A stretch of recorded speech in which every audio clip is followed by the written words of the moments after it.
ایک گفتگو آج کل ہر سال ہی ہوتی ہے، اور اس سال بھی کچھ جس کو روشن خیال لوگ کہتے ہیں وہ شروع کر دیتے ہیں کہ جناب حج پر کروڑوں اربوں روپے خرچ ہو جاتے ہیں مسلمانوں کے، دنیا بھر سے لوگ جاتے ہیں، اور اسی طرح قربانی پر اربوں خربوں روپے خرچ ہو جاتے ہیں، اور اتنا بڑا جناب یہ خون بہا دیا جاتا ہے۔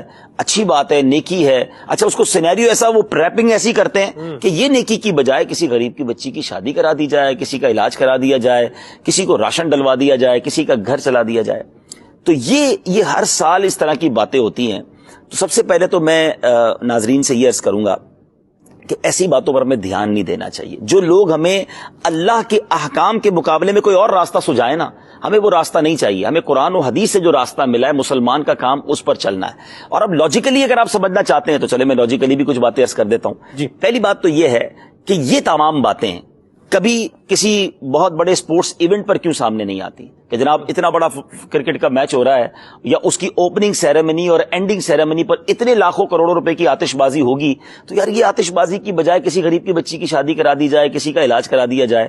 اسی طرح جناب آپ کے وطن میں کچھ ایسے ایام آتے ہیں، ٹھیک ہے وطن کے ایام منع نہیں، ہم بھی مناتے ہیں 14 اگست کو، لیکن اگر ان ایام میں گانے باجے ڈھول تماشوں کے نام پر کروڑوں روپے خرچ کرنے ہیں تو وہی کروڑوں روپے جناب آپ کسی غریبوں کی مدد میں لگا دیجیے۔ اگر آپ اس کی کیلکولیشن کریں کہ ہر سال کبھی بسنت کے نام پر، کبھی ویلنٹائن ڈیز کے نام پر ایسے عجیب عجیب تہوار آتے ہیں، لیکن اس خوشی کے نام پر جو طوفان بدتمیزی برپا ہوتا ہے، نیو ایئر نائٹ کو کہتے ہیں شراب نہیں ملتی ہے، ہوٹل میں کمرے نہیں ملتے ہیں، ناچ گانوں کی محفلیں سجی ہوئی ہیں، اربوں روپے ان غلط کاموں پر خرچ ہوتے ہیں، کبھی کوئی خبر نہیں آتی کہ اس سال نیو ایئر نائٹ پہ اربوں روپے خرچ نہ کیے جائیں، غریبوں کی مدد کر دی جائے۔ یہ ہر سال پیٹ میں درد ان کو کیوں شروع ہو جاتا ہے کہ جب مسلمان حج کرنے جاتے ہیں یا قربانی کی بات کرتے ہیں؟ تو پہلے تو خود سوچ لیجئے کہ اس کا پیچھے کیا راز ہے۔ اسلام کی حقانیت سے، اللہ کی محبت سے روکنا تو نہیں ہے۔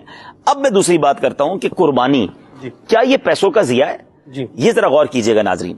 اگر اب لاجیکلی معاشرتی طور پہ قربانی ہماری معاشرت کو کتنا بڑا بوسٹ دیتی ہے۔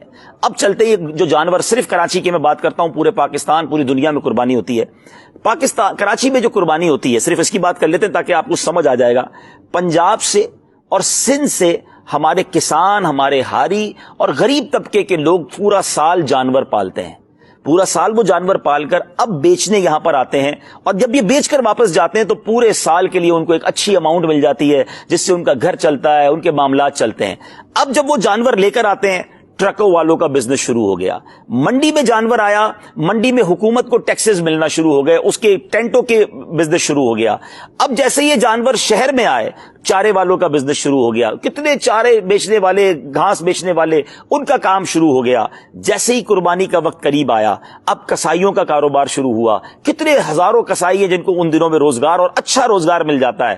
جیسے ہی گوشت کٹا، اب یہ گوشت مسلمانوں کے پیٹ میں ہی گیا نا، کب وہ چیلوں کو تو نہیں کھلا دیا گیا، لاکھوں کروڑوں لوگوں کے گھروں میں گوشت گیا۔ اب لوگوں نے اپنے غریب ملازمین کو گوشت بانٹا، اپنے غریب رشتہ داروں کو گوشت بانٹا، مسلمانوں کے پیٹ میں یہ گوشت گیا۔ انہیں کئی لوگ تو وہ ہیں جو سال میں ایک بار گوشت کھاتے ہیں، یہ بقرہ عید کی برکت سے ان کے گھروں میں گوشت گیا۔ اور آگے چلیے جناب، اب اس کے بعد آپ کے ریفریجریٹر کا کاروبار شروع ہو جاتا ہے۔ جتنے ریفریجریٹر بقرہ عید میں بکتے ہیں اتنے شاید اور دنوں میں نہ بکتے ہوں، کیونکہ لوگ گوشت سیکیور کرنے کے لیے اس کو خریدتے ہیں۔ یہ بھی تو ایک معاشرت کو بروسٹ ہے نا، اپنی ہماری معاشی ایکٹیویٹیز کو اکانومی کو کتنا بڑا بوسٹ مل گیا۔ اچھا پھر آگے چلیے، اب یہ گوشت پکنے کے لیے کئی ہوٹلز میں جاتا ہے، لوگ مسالے چڑھا کر کباب بنانے کے لیے، باربیکیو کا کام شروع ہو گیا، کوئلے والوں کا کام شروع ہو گیا، مٹی کے تیل والوں کا کام شروع ہو گیا۔ اگر آپ غور کریں تو لوگوں کی جیبوں سے اربوں روپے نکلے اور یہ معاشرے میں، اکانومی میں پھیل گئے، لوگوں کی جیبوں میں گئے۔ بزنس کہتے ہی اسی کو ہیں، بوسٹ کہتے ہی اسی کو ہیں کہ پیسے کی رولنگ شروع ہو جائے تو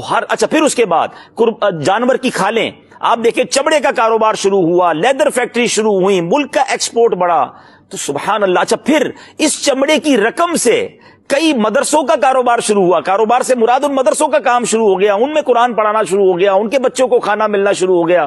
آپ اگر غور کریں تو ایک قربانی جو ہے سبحان اللہ، یہ ہمارے معاشرے کو، ہماری قوم کو، ہمارے ملک کو معاشی طور پر، اکانومی کو کتنا بڑا بوسٹ دیتی ہے۔ ٹرانسپورٹرز کو آپ دیکھیں، میں نے کہا نا کہ ٹرانسپورٹرز کا، ٹرک والوں کا، سوزوکی والوں کا جو کاروبار شروع ہوا، یعنی چھوٹے چھوٹے بچے بازوں کا ہم نے دیکھا وہ جانور کے گلے کا کوئی پٹا بیچ رہا ہوتا ہے، کوئی رسی بیچ رہا ہوتا ہے، سب کما رہے ہیں بھائی۔